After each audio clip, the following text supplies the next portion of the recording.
Good morning.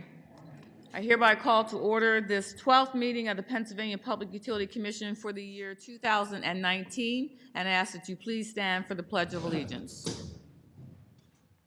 I pledge allegiance to the flag of the United States of America and to the republic for which it stands, one nation, under God, indivisible, with liberty and justice for all.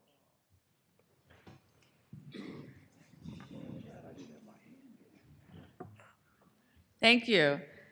As always, we ask that you please note the safety information on the inside of the cover of today's agenda. The Commission will act on various matters at today's meeting, which is open to the public. However, since adequate forums have been made available for public participation in cases before this Commission, there is no opportunity for the public to address the Commission at this public meeting. The first matter on this morning's agenda is the approval of the minutes for June 13th, 2019, and I call upon Vice Chairman Sweet, who is the editor. Thank you, Madam Chair. I've reviewed the minutes of the public meeting of June 13th, 2019, and move they be approved as submitted. You have heard the motion to approve the minutes for June 13th. Is there a second? Second. Second by Commissioner Place. Any discussion or further edits? Hearing none. All those in favor say aye. Aye. Any opposed? The motion passes 5-0. And now we will call upon our Secretary, Rosemary Chiavetta, to lead us through today's agenda. Good morning, Madam Chairman. Good morning, Commissioners. Good morning. Good morning. Your bureaus and offices have prepared the following agenda items for your consideration. Therefore, let us begin on page 1 with the recommendation of Director Monahan and the Bureau of Audits that the Commission release the audit report and implementation plan of the Duquesne Light Company. Is there a motion to adopt staff recommendation? So moved. Is there a second? Second. Motion by Commissioner Kennard, second by Commissioner Coleman. Any discussion? Yes, I have a statement on the matter. Commissioner Place. Thank you. Madam Secretary, I ask that my statement be placed in the record as if I had read it in its entirety. Before us is the management and operations audit of Duquesne Light Company and the implementation plan responding to each of the auditor's 18 recommendations. Our action today is to make the audit report and implementation plan public. In taking this action, I wish to emphasize my concerns regarding field operations staff overtime.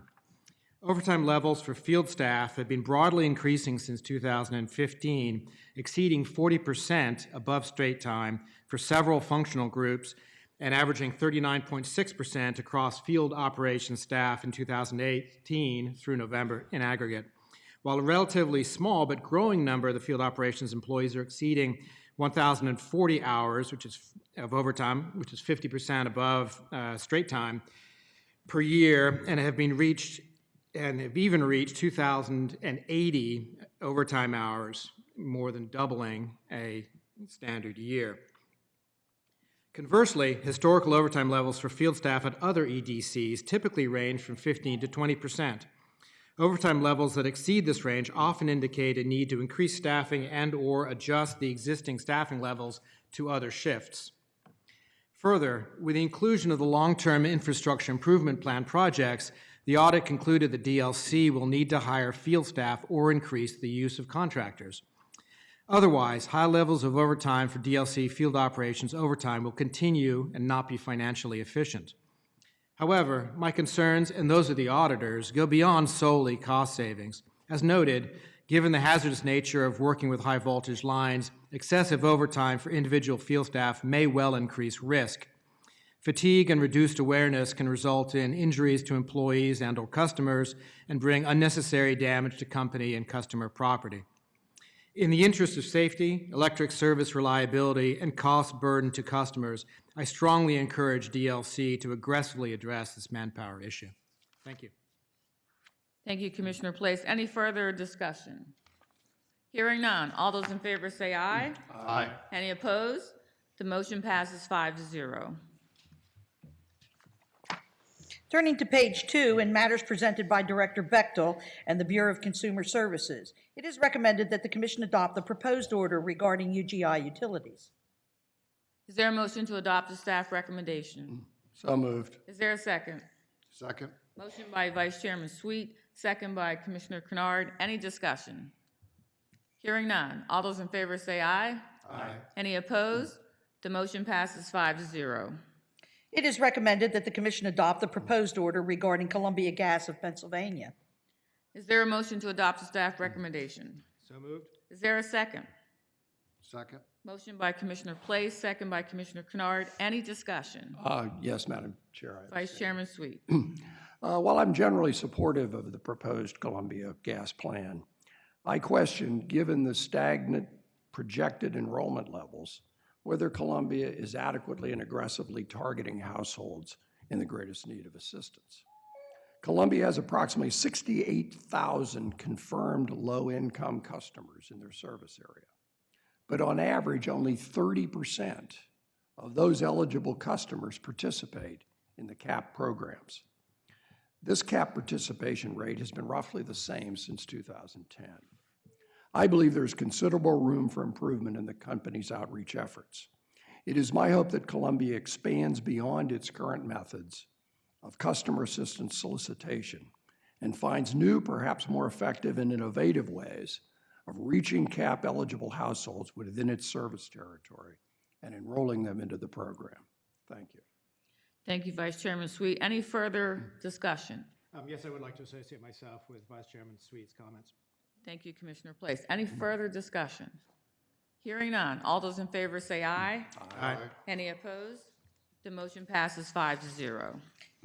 Turning to page 3 in matters presented by Director Sophie and the Office of Special Assistance, it is recommended in an omnibus motion that the commission adopt both items on page 3, beginning with the complaint of Larry Moyer versus PPL Electric Utilities, and continuing to include all of the items on page 4, and including and ending with the single item at the top of page 5, the complaint of Jennifer Potora versus UGI Penn Natural Gas.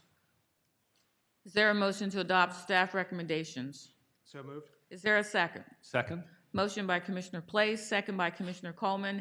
Any discussion? Hearing none. All those in favor say aye. Aye. Any opposed? The motion passes 5-0. Turning to page 6, in matters presented by Director Diskin and the Bureau of Technical Utility Services, it is recommended in an omnibus motion that the Commission adopt all of the items on page 6, beginning with the joint petition of Exelon Generation and Constellation New Energy, and continuing to include all of the items on page 7, all of the items on page 8, and all of the items on page 9, ending with the security certificate filed by Aqua, Pennsylvania. Is there a motion to adopt the staff recommendations? So moved. Is there a second? Second. Motion by Commissioner Coleman, second by Commissioner Kennard. Any discussion? Hearing none. All those in favor say aye. Aye. Any opposed? The motion passes 5-0. Turning to page 10, in matters presented by the Law Bureau, it is recommended in an omnibus motion that the Commission adopt both items on page 10, beginning with the petition of Burmex, and continuing to include all of the items on page 11, ending with the petition of the West Penn Power Company. Is there a motion to adopt the staff recommendations? So moved. Is there a second? Second. Motion by Commissioner Place, second by Commissioner Kennard. Any discussion? Hearing none. All those in favor say aye. Aye. Any opposed? The motion passes 5-0. Turning to page 12, in matters presented by Chief ALJ Rainey and the Office of Administrative Law Judge, it is recommended that the Commission adopt ALJ Johnson's recommended decision in the application of the Duquesne Light Company. Is there a motion to adopt the staff recommendations? So moved. Is there a second? Second. Motion by Commissioner Kennard, second by Commissioner Place. Any discussion? Hearing none. All those in favor say aye. Aye. Any opposed? The motion passes 5-0. It is recommended that the Commission adopt ALJ Watson's initial decision in the complaint of Suzanne Spahn versus the Metropolitan Edison Company. Is there a motion to adopt the staff recommendation? So moved. Is there a second? Second? Motion by Vice Chairman Sweet, second by Commissioner Coleman. Any discussion? Hearing none. All those in favor say aye. Aye. Any opposed? The motion passes 5-0. Turning to page 13, it is recommended that the Commission adopt ALJ Gould's recommended decision approving the settlement with the Philadelphia Gas Works. Is there a motion to adopt staff recommendation? So moved. Is there a second? Second. Motion by Commissioner Kennard, second by Vice Chairman Sweet. Any discussion? Yes, I have a statement on the matter. Commissioner Place. Thank you. Madam Secretary, I ask that my statement be placed in the record as if I read it in its entirety. For us today is the annual 1307F raid investigation, Philadelphia Gas Works, the joint petition for settlement, and administrative law judge's recommended decision. While I support the approval of the joint petition for settlement, I encourage the company to address certain issues in its future purchase gas cost filings. At the outset, I believe that it is important for the PGC filing to clearly outline the drivers for any significant adjustments in prices relative to the previous year's PGC filing. Here, PGW is filing for a rather significant increase in PGC rates, which is not reflected in other filings such as Columbia Gas of Pennsylvania and National Fuel as reviewed by this commission this year. PGW does not provide sufficient evidence to fully explain this increase, but rather the company simply states that, quote, the level of costs in the 2019-2020 period are being influenced by the increase in costs compared to prior year, close quote. I believe that substantive detail should be provided in order that the commission can fully examine the company's filing. In addition, the company does not provide sufficient detail in the description of how peak day requirements are met by firm peak day contracts. PGW provides no summary analysis of peak day contracts by type, while matching that to firm sales obligations and/or firm balancing requirements by type of customer or major rate schedule. Simply providing a list of contracts is clearly not sufficient nor insightful to the public. As part of the settlement, PGW has agreed to update its peak day methodology, but it is not clear if this covers the presentation of how the projected peak day requirements are met with peak day assets. Further, PGW provides no information on why load balancing charges have substantially increased to $59.05 per design day MCF from $38.03 per design day MCF. In the future, I strongly encourage PGW to provide testimony on the underlying drivers for substantial changes in charges to customers and the suppliers that evolve from a PGC filing. Lastly, the PGW filing reflects a continued trend of significant annual increases in universal service and energy conservation surcharge. The U.S. ECS has steadily increased every year in PGW's annual PGC filing from 99.51 cents per MCF in 2015 to $1.54 per MCF in 2019. I encourage stakeholders to review the program in terms of benefits and escalating costs, as will the Commission in its review of PGW's next Universal Service Energy Conservation Plan. I also wish to note that the company has been successful in minimizing gas cost adjustment charges, as well as lost and unaccounted for gas, both of which were below 1% in this filing. Thank you. Thank you, Commissioner Place. Any further discussion? Hearing none. All those in favor say aye. Aye. Any opposed? The motion passes 5-0. Continuing on page 13, it is recommended that the Commission adopt ALJ DeVoe and ALJ Long's recommended decision approving the settlement with Columbia Gas of Pennsylvania. Is there a motion to adopt staff recommendation? So moved. Is there a second? Second. Motion by Commissioner Place, second by Commissioner Kennard. Any discussion? Yes, I have a statement on the matter. Commissioner Place. Thank you very much. Madam Secretary, I ask that my statement be placed into the record as if I had read it in its entirety. Before us today is the annual 1307F raid investigation of Columbia Gas of Pennsylvania Incorporated, the joint petition for settlement, the administrative law judge's recommended decision. I support the RD approving the settlement in this matter. In doing so, I encourage the company to address certain issues in its future purchase gas cost filings.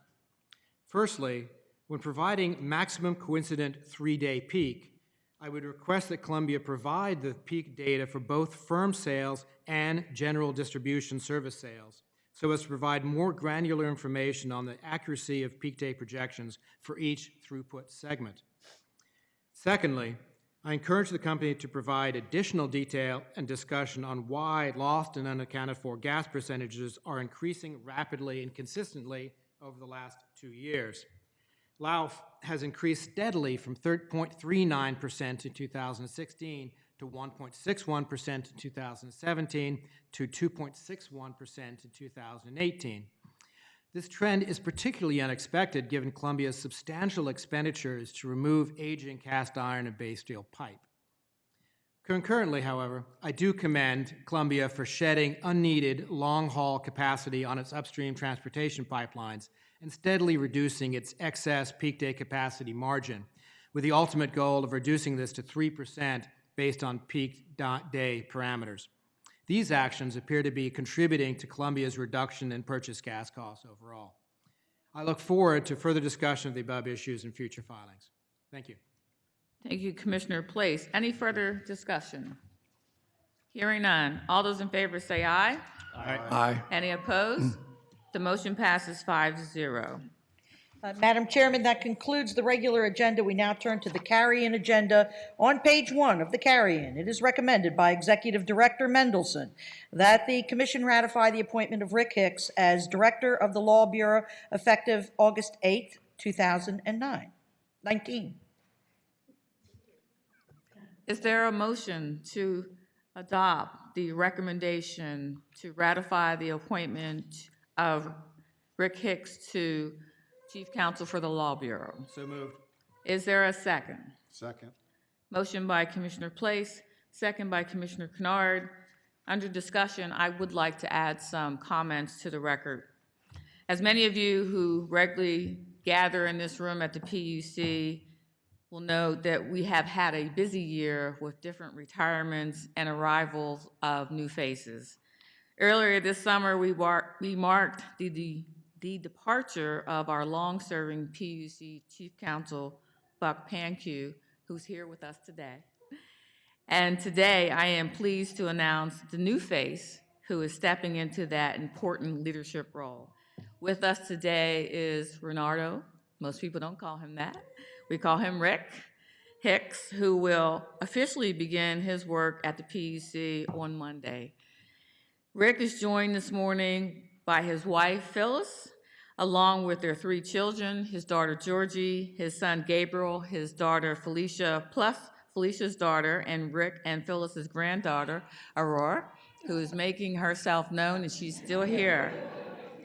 Their 4th daughter, Stephanie, lives in Miami, which is a little bit of a commute to come here, but she's probably watching us on TV. I'm confident that she is. So, Rick, we are happy that you are joined here with your family today. While Rick may be a new face to some, his experience with the PUC and utility-related issues is very extensive. He comes to the Commission with more than 30 years of legal experience, including service in the government sector, private sector, and telecommunications industry. And he has a very long bio that we will include in our press release that will be posted later today. So some of you may remember Rick when he served as an assistant consumer advocate, representing the interests of consumers in rate cases and complaints heard by the PUC, or you may have encountered him in past meetings of our Consumer Advisory Council, which he served as not only a member, but also a chair. But those weren't the only opportunities for you to see and hear about Rick. For many years, he also served as an Executive Deputy Attorney General and Director of the Public Protection Division in the Pennsylvania Office of Attorney General, guiding legal matters related to consumer protection, civil rights, antitrust, and charitable organizations. He also brings utility industry experience, serving as Regional Vice President and Regulatory Counsel for XO Communications, along with many years in private practice, working on state and federal issues involving public utilities, governmental entities, educational institutions, and nonprofit organizations. As a resident of Harrisburg, it is our pleasure to welcome Rick and his family to our PUC family. We intend to keep you very, very busy, so welcome aboard. And I will also give the opportunity for any other commissioners that want to make statements at this time. Madam Chair, if I could. Vice Chairman Sweet. It sort of just struck me, when I switched chairs from down at that far end to over this side of the room, my enhanced and exaggerated ego thought that this side of the room got bigger and the more people sat here and it was somehow in support of my views and my positions. I was quickly disabused of that notion and was informed that really the reason more people sat on this side of the room was it was closer to the door, you weren't on the television cameras. There were all kinds of reasons that, as most things in life, were not about me. But today, every seat on that side of the room is filled, and I want to think it's filled with expressions of solidarity and support for Rick as you join and come on this new assignment. And that even the folks on this side of the room would have been sitting behind you and supporting you if there were more seats. Thanks for taking on this assignment. Welcome. And at least for today, those behind you are supporting you. Thank you. Yeah, but also those in front of you are also supporting you as well. Very important. Oh, wait a minute. Hey, all right, I'll speak. But yeah, I would reiterate what's being said, but welcome, and welcome to your family as well. Look forward to the work ahead.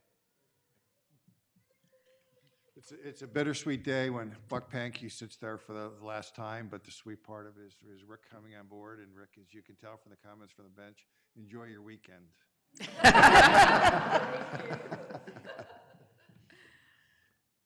Rick, congratulations to you. This is your day, and we appreciate you being here with your family to celebrate marking a new chapter in your career serving as our chief counsel here at the Commission.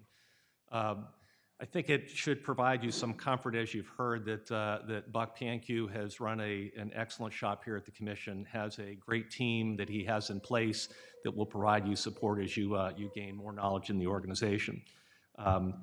As the chairman's indicated, we've got a lot of items on our agenda, and I am confident that you bring the experience and the background to lead us in the right direction. Thank you, and congratulations to you.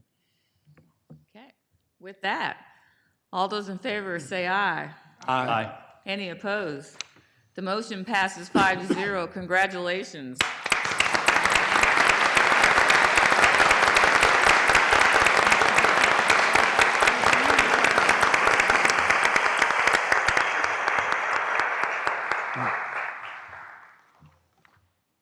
Well, turning to page 2 of the carry, it is recommended by the Office of Special Assistance that the Commission adopt in an omnibus motion all 3 items on page 2 of the carry. Is there a motion to adopt the staff recommendations?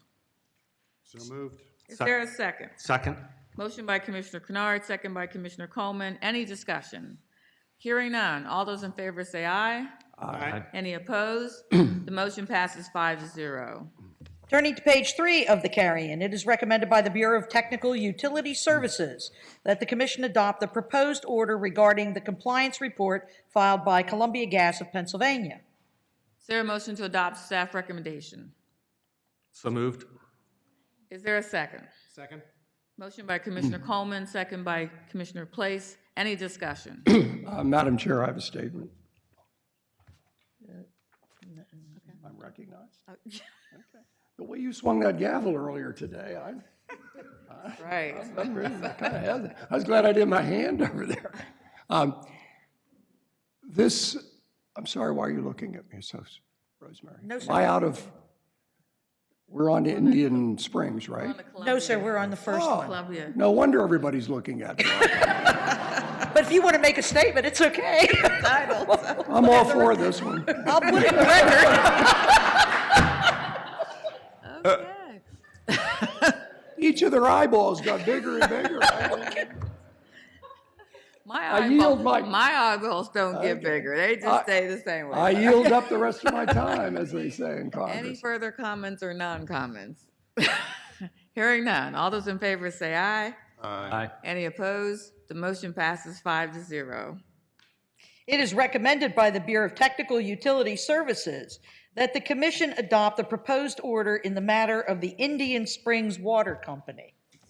Is there a motion to adopt the staff recommendation? So moved. Is there a second? Second. Motion by Commissioner Kennard, second by Commissioner Coleman.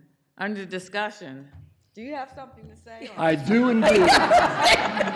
Actually, I should probably rest my case and try to escape the meeting room. On this particular case, I'm usually a practical person. But sometimes our constitutional requirements of notice and opportunity to be heard are inconvenient. And this is one of those instances where I think we, in the desire to be practical, we've ignored or maybe even skirted some of those safeguards. The Commission's proposed action today is to appoint a receiver and to direct Pennsylvania American Water Company to take over the daily operations of a certificated water company. This is a drastic action that should not be taken lightly, and it should never be taken without having first provided the utility with its due process rights of advance notice and a meaningful opportunity to be heard. The Commission order here reads as if it's an emergency order, issued under the Commission's emergency order provisions, but that's not the case. The order places Indian Springs in a receivership, but without the protection of an immediate hearing and the possibility of relief from the terms of the emergency order. And, perhaps most importantly, no emergency has been established. In this instance, due process has not been afforded to the utility. By beginning the Section 529 proceeding here, instead of investigating whether to begin a 529 proceeding, we have not provided the Indian Springs Water Company with the opportunity to rectify whatever shortcomings may exist. With the appointment of a receiver, any further actions by Indian Springs are barred. Further, it creates the appearance that this matter has been prejudged before a single piece of evidence has been admitted to the record.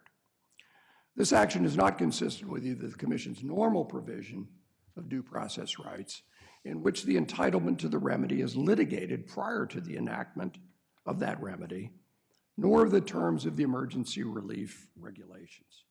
Here, the remedy is imposed in the order that starts the proceeding. This small water company has been under a do not consume order from the Department of Environmental Protection since February, and customers have been receiving potable water from another source since that time. That condition is undoubtedly a huge inconvenience, but no complaints at the PUC have been received, and no compelling reason to abrogate the due process rights of the company has been presented. Placing utility into receivership is a major step, and one that should not be taken lightly. Here, there's no underlying complaint or case or Commission directive which would have placed this utility on notice that it was in danger of losing its ability to operate its company today.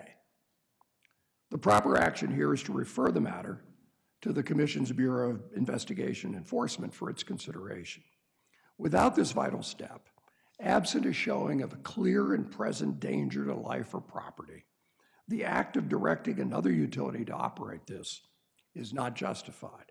Accordingly, I will be dissenting from this action. Thank you, Vice Chairman Sweet. Any further discussion? Yes, I have a statement on the matter. Commissioner Place. Thank you. Madam Secretary, I ask that my statement be placed in the record as if I had read it in its entirety. As noted, before us is the recommendation initiating a Section 521 proceeding for Indian Springs Water Company and for appointing Pennsylvania American Water as receiver. I share many of the procedural concerns that have been expressed by Vice Chairman Sweet in declaring a Section 521 receivership for this small water utility. I am particularly troubled that this water utility's violations of Department of Environmental Protection regulations and directives have been known to our agency since February of 2019. Such violations, including a still ongoing do not consume warning, not only constitute a clear threat to public health and safety, but also implicate this Commission's statutory responsibilities that a regulated public utility provide adequate, reliable, and safe services under Section 1501 of the Public Utility Code. The rationale that Indian Springs may have been or is engaged in transfer of control negotiations does not obviate the Commission's obligations for timely and decisive exercise of these statutory responsibilities. I would note that I do consider that there's an ongoing clear and present danger emergency, including that the monthly public warnings downplay, in my estimation, the significant issues with this water supply. Supplying bottled water is not a sufficient and permanent, and we're into this now for 6 months. And the idea that we've got consumers in this Commonwealth that have been under a no drink, it's not a bottled water emergency, it's a no drink emergency for 6 months is, to me, incalculable.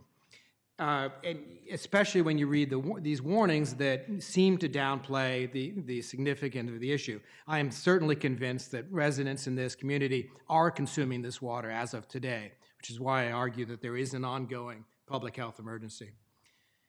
For the necessary but tardy protection of human health, I will be supporting the resolution of this matter, but I will be concurring in result only as it is procedurally troubling, as Vice Chairman Sweet noted. Thank you. Thank you, Commissioner Place. Any further discussion? Chairman, I do have just a brief verbal statement. I think as you've heard this morning, this is a troubling matter where you have 54 properties and a population of 137 residents that have been without water since February. And I think we all agree that that's not acceptable. I think the conversation this morning is the path to get us on the right track going forward. And as you can imagine, our staff has been involved in this for an extended period of time. And I just want to give a shout out to our technical utility staff that has been on top of this issue and has brought recommendation to the commission that, by the way, is not the path that we are accepting here this morning. But I want to thank them and commend them for their effort in bringing this to the commission and making sure that we take the appropriate action here this morning. So thank you. Thank you, Commissioner Coleman. Any further discussion? Hearing none. All those in favor say aye. Aye. Any opposed? Opposed? Concurring result only. The motion passes 4-1, noting that Commissioner Place is concurring in result only and Vice Chairman Sweet is dissenting. And finally, on page 4 of the carry-in, the Law Bureau recommends that the Commission adopt the proposed order in the petition for waiver filed by the Wellsboro Electric Company. Is there a motion to adopt the staff recommendation? So moved. Is there a second? Second? Motion by Commissioner Place, second by Commissioner Coleman. Any discussion? Hearing none. All those in favor say aye. Aye. Any opposed? The motion passes 5-0. Madam Chairman and Commissioners, that concludes all agenda items for consideration today. With no further business to come before us, I will entertain a motion to adjourn. So moved. Is there a second? Second. Motion by Vice Chairman Sweet, second by Commissioner Kennard. I'm sure there's no discussion. All those in favor say aye. You got something to say? And I'm sure there's no dissent. We are adjourned.